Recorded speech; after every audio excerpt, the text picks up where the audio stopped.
Hi there, and welcome to my Meal Planning Made Simple class. I'm so excited that you're here today and want to learn how to get healthier meals on the table with less hassle. Let's dig in. Have you ever found yourself standing in front of the pantry or fridge hoping for divine inspiration on what you should make for dinner? Or if by some miracle you did have some great idea for dinner, end up searching through your pantry and fridge only to find you're missing a key ingredient or two or three? Found that you had a lot of good intentions and bought ingredients without a plan and ended up with wasted food? Or do you find yourself leaning on takeout or going out to eat because insert excuse here, you're tired, no time, etc.? Long story short, you have to plan. The goal of this class is to give you a battle plan as to how to simplify and execute meal planning so you aren't scratching your head and scrambling during the witching hour. You know, that hour or two around dinner time where everyone is hungry, whiny, and generally not the easiest to deal with.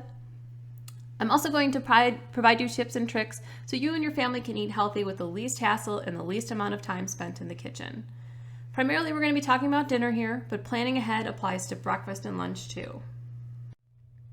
I think we already discussed some of the pitfalls around how failing to plan leads to planning to fail. Things like saving time, money, and reducing stress is so important when trying to balance all the things you have to do to keep your family running, right? Also, how often do you find yourself falling back on frozen dino nuggets when you don't have anything better planned for the kids? Planning ahead allows both the adults and the kids to eat healthier. And just a side note here, eating healthier does not have to be more time consuming, but we'll get to that and more in a bit. Going back to the good intentions we talked about, how often have you had to throw out produce that went bad because you failed to plan it into your menu for the week? I know I have. Variety is the spice of life, and planning ahead allows you to break out of your rut with the same handful of meals that get fallen back on week after week, right? Before we move on to the meat of the presentation, I did want to put another plug in here for why meal planning and healthy eating is important and why I'm so passionate about it. Find yourself exhausted at the end of a long day and the last thing you want to do is cook?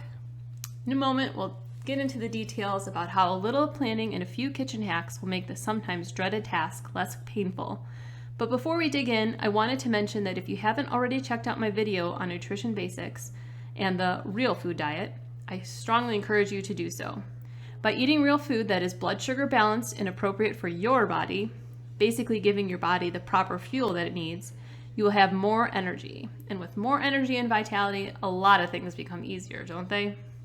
So check out that video or get in contact with me to learn more about personalizing your diet and optimizing your energy levels. Let's talk about keys to healthy cooking and how to eat healthy with the least hassle and without getting into a food rut where you serve the same 3 dishes over and over again. I cannot stress this enough. Eat real food. Stuff as close to how it comes out of the ground. Shop the perimeter of the grocery store. Load up on meats, produce, and whole grains, and not marketing speak for whole grains. And regarding fruits and veggies, fresh, local, organic produce is going to be the optimal choice, but I realize that's not practical or affordable for most people. So folks, commercially grown, canned, and frozen is totally okay too. Do the best you can with the time and resources you have available to you. I'd so much rather you see a ton of frozen produce than little to none organic produce. Also, dare to experiment with fruits and veggies you don't normally eat. I was forced to do this when I signed up for a CSA. CSA, for those not familiar, is Community Supported Agriculture, where you pay for a share of a local organic farm's produce for the season and you get whatever you get. It was so awesome. Each week, I got some produce that I had never cooked with before, and I came to find out that I really enjoy things like leeks and celery root. These are now in my regular rotation. Experimenting also relates to trying new recipes. Plan a new recipe night a couple nights a week. You may just find your new family favorite. Keep it simple. I'll talk about my stupid simple dinners in a bit, but in a nutshell, keep meals to 2 to 3 ingredients, not more than 4 than 5. Do the gourmet thing once in a while when you have the time and inclination to do so. Also, choose ingredients that require minimal preparation. One of the most key ways to keep yourself out of the kitchen while enjoying healthy homemade food more often is by cooking once and eating 2 or 3 times. In my house, this most frequently looks like making a large dinner, then eating it again for lunch the next day. There are a few other ways to do this, which I'll talk about when we get into my menu planning hacks in a minute. Be sure to vary your cooking styles. Raw, grilled, broiled, poached, sautéed, etc. You get the idea. Employ condiments and spices to make the same dinner feel different. Whip up different marinades and rubs to have the same old grilled chicken go from Italian to Mexican to Mediterranean. Another way to do this while appeasing your family's different taste buds is to put a bunch of different condiments and sauces on a lazy Susan on the dinner table, and each person can dress up their dinner how they'd like it. Who said it's your sole responsibility to make dinner?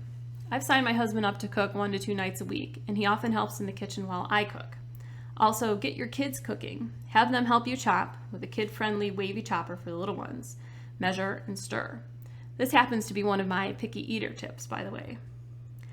I had my son help me make a huge batch of meatballs, and he requested them out of the blue the other day because he was so proud to have helped. In addition, getting everyone in the kitchen creates connection and allows you to spend more time together. Don't force yourself to stuff down kale if you can't stand it. There are a ton of different fruits and veggies out there. Go with what intuitively feels good to you. And don't listen to food marketing either. That's a whole nother ball of wax. Just listen to your body and what it needs and likes, and your body will thank you for it. And in that vein, know your customer, your family. They each have different needs and likes, and do your best to be cognizant of that without making yourself nuts. And finally, don't beat yourself up if dinner doesn't turn out exactly how you were hoping. Most important thing is you tried, and at a minimum, you learned something for next time. Be okay with making a mistake in the kitchen. It's how you learn to be a better cook. So avoid pointing out your flaws. Your home-cooked food is love, and allow your family to thank you. So here are my tried and true tips for getting healthy meals on the table quicker and easier. First one is schedule a prep day or do your prep ahead of the witching hour. This can either be 1 day a week, or you could do your prep the night before if that works better for you. Prep would include washing and chopping ingredients, pre-cook and freeze or refrigerate ground meat, soak and cook beans, lentils, and grains, make any baked treats for the week ahead, and do any other pre-prep like shredding cheese, making marinades, dressings, and sauces. Next tip is employ your gadgets. Your slow cooker, rice cooker, food processor, mandolin, blender, etc. These tools will make meal preparation so much quicker and easier and allow you to cut down on the amount of time you need to spend chopping, slicing, mixing, and cooking. Funny story, I was actually really against registering for a rice cooker when you were getting married. Basically because you can do the same thing with a pot, right? And I just didn't want to deal with the extra clutter. Boy, was I wrong. I love my rice cooker. It is so awesome being able to set it and forget it, and 30 minutes later have a nice batch of grains or a fresh homemade soup. Next tip is taking help from the store. If you can afford it, buy pre-cut veggies, etc. Then make your own nights. I like to call this dinner Chipotle style. Cook some meat and put out a variety of different add-ins: rice, quinoa, or pasta, veggies or greens, nuts or seeds, different dressings and or spices. Each person can make a bowl or burrito with their favorite ingredients, and everyone is happy. Next tip is repurposing leftovers. Make a whole chicken and use the leftover chicken in a casserole for the following day. This would be a really nice way to keep the variety in your week and not have the same old chicken 4 meals in a row. Batch cooking. I make multiples of dinners I know freeze well. For example, I make 3 batches of teriyaki meatballs on the same night I'm making it for dinner. We eat 1 and then I freeze the other 2. I use tips from the Once a Month Meals website, which I'll talk a little bit more momentarily. Once a month cooking. This is a great idea if you have a large freezer and can spare a full day a month to prep, make, and freeze an entire month's worth of meals. Won't get into too many details here, but you can find a lot of information online about it. I've also seen online where a group of friends get together and make a party of this and swap meals. I really like the Once a Month Meals website. It has great ideas on how to do it, tips and tricks, especially what freezes well and what doesn't, which is a very important key to doing freezer cooking, and menus and recipes and selected shopping lists, etc. Recipe planning. This takes the menu planning out of your hands. You walk away with the shopping list and the recipes, and all you need to do is prep and cook. This saves a step for those who'd rather not dig through recipes. The few I mentioned here are the ones I've personally tried or explored, but there are a ton of them out there depending on your dietary needs and budget, so Google away. But the ones I've tried are the Once a Month Meals, which has a lot of different dietary needs options. It also has the Once a Month Cook option. Fresh 20 has several dietary options along with kosher, meals for one, and lunch. PlateJoy has a cool questionnaire which allows you to tailor to a lot of different dietary needs and preferences, and also has a kid-friendly option, which moms would love. And then Plan to Eat uses your own recipes. So give them a try. I have a few more hacks for you, and these are ones where you employ some outside help. In an ideal world, everything would be planned, prepped, and cooked from scratch by you at home, but let's get real. This isn't always practical or doable. Here are some of my favorite outside help hacks. Granted, you'll pay a little extra, but it's nice to have the convenience and less stress a night or two a week. Freezer cooking is companies like Dream Dinners, Dinner by Design, or Dinner by Design Kitchen. They have a set menu of 15 to 20 different meals, and you place an order for a half a dozen different meals. They have stations set up where all the ingredients are set out pre-chopped, and you just go and measure ingredients, filling up your freezer bags based on the recipe posted at the station. You go home with several nights worth of meals in an hour, which you store in your freezer and defrost as needed. When I was doing Dream Dinners regularly, we had them one night a week. It was nice to have a break from the kitchen for a night. Dream Dinners range from $12 to $20 per 3-person meal, which would generally feed 2 adults and 2 kids. So this is a pretty good deal. The next one is pre-prepped food, like Blue Apron, Me's Meals, Plated, and HelloFresh. This is where they send you pre-prepped ingredients and recipes, and all you need to do is cook. I've personally tried Blue Apron and Me's Meals, and Me's Meals is one that is local to Chicago. It's a little expensive relative to doing it yourself, but it was fun trying some new foods that I wouldn't otherwise make. Plus, it's a little more gourmet than we normally cook at home. Prices range from $10 to $20 per person. Kind of pricey, but the benefit is that you don't have to think about what to make, shop or prep for the ingredients, and you know exactly what's going into your meal. My final tip is healthy takeout for those times when you really just don't feel like cooking. I'm sure your neighborhood has some good healthy takeout options. A few of my favorites near my place are MyFitFoods, Sultan's Market, Chipotle, and Mariano's.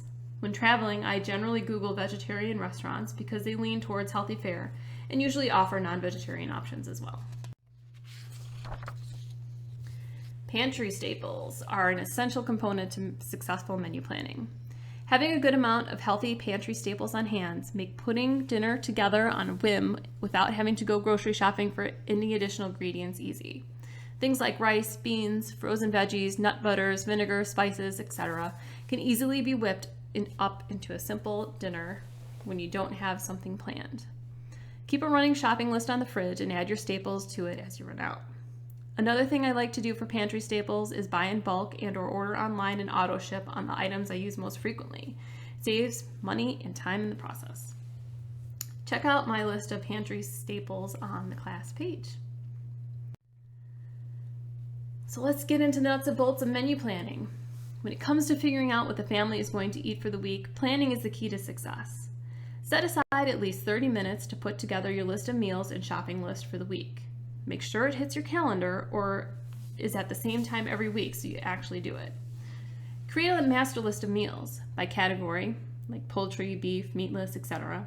Helps in identifying and keeping variety in your planning. I'll show you what mine looks like in a moment. Be sure to plan variety in your week's menu. I typically do 1 chicken, 1 beef or pork, 1 seafood, and 1 meatless meal every week, and get a good supply of varied fresh veggies to serve at each meal.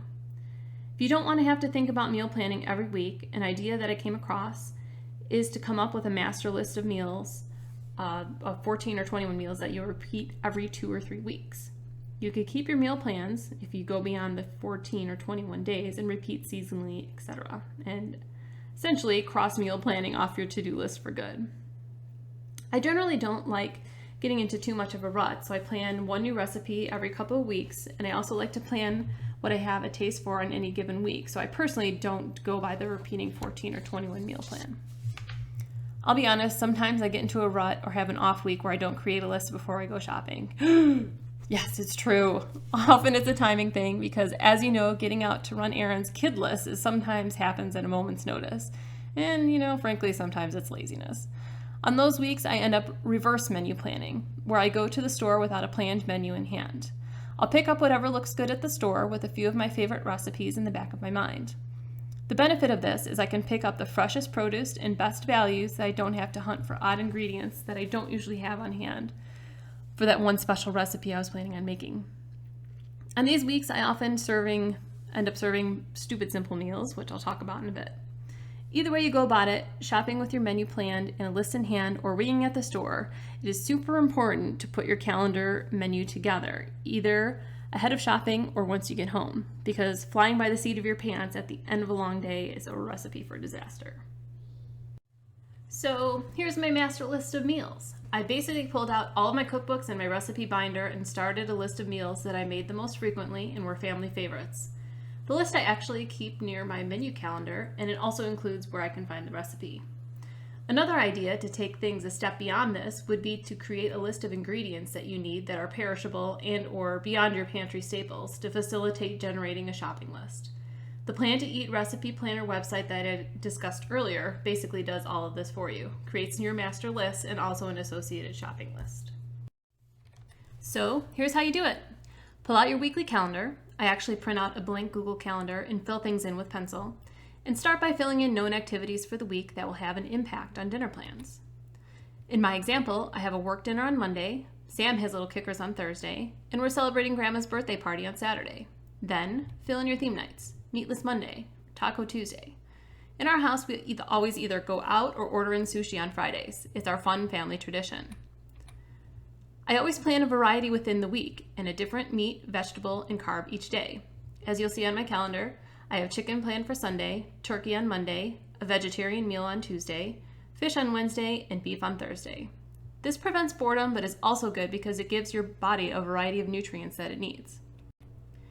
I also sometimes will ask the family for their help in choosing a meal for the week. This is also one of my Conquering Picky Eater tips. On Monday, since I'll be out, I plan an easy, simple meal that my husband can pull from the freezer because I batch cooked a bunch of meatballs ahead of time. On busy days, opt for quick and easy to prepare meals. Think crock-pot, one-pot meals, or stupid simple dinners. In my example calendar for Thursday, since dinner time will be a little crazy with us coming home from Sam's little kickers practice, I plan a crock-pot meal that I put together the night before. That way we can come home from the busy long day to a hot meal with no prep required. Saturday is easy. Since we have the party, we'll be eating away from home. I know ahead of time that I'll be working from home on Tuesday, so with that little bit of extra time without my commute, I'll plan a slightly more complicated meal, the crispy chickpea and butternut squash salad. The remainder of the meals on Sunday and Wednesday are stupid simple meals, quick and easy. Know your family likes and dislikes. My kids are still learning to like salads, but my husband and I like them, so I plan the kids to have meatball leftovers. Once you've nailed down what you're eating for each meal, create your shopping list for everything that's not on your pantry staples list, and you're all set. I've alluded to this a few times, but my family eats stupid simple dinners all the time. Basically, you choose one from each column, protein, carb, and veggie. Vary your marinade or spice rub and vary the way it's prepared, and you'll have endless combinations here. Planning a meal doesn't need to be complicated, folks. So let's wrap up and review. Planning is so important to saving your sanity and getting dinner on the table with the least amount of hassle and in the least amount of time. We discussed some hacks you can employ at home: prep days, employing your gadgets, take help from the store where you can afford it, repurposing leftovers, one of my favorite hacks, batch cooking, once a month cooking, and using recipe planning services. We also discovered some hacks you could take advantage of with outside help: freezer meals like dream dinners, pre-prepped food like Blue Apron and Plated, and some healthy takeout options. Pantry staples are an important ingredient to creating healthy meals on the fly and make your shopping trips a little less of a scramble.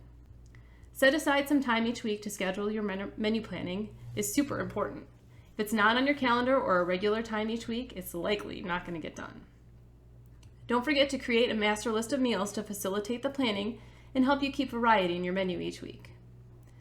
We discussed pulling out the calendar and dropping your family schedule into it so you can plan around the crazy times and therefore reduce the stress around mealtime. Finally, we talked about stupid simple dinners and how a healthy meal doesn't need to be complicated. Best of luck in your meal planning adventures, and don't hesitate to reach out if you need any help in putting your menu together. Thanks for watching.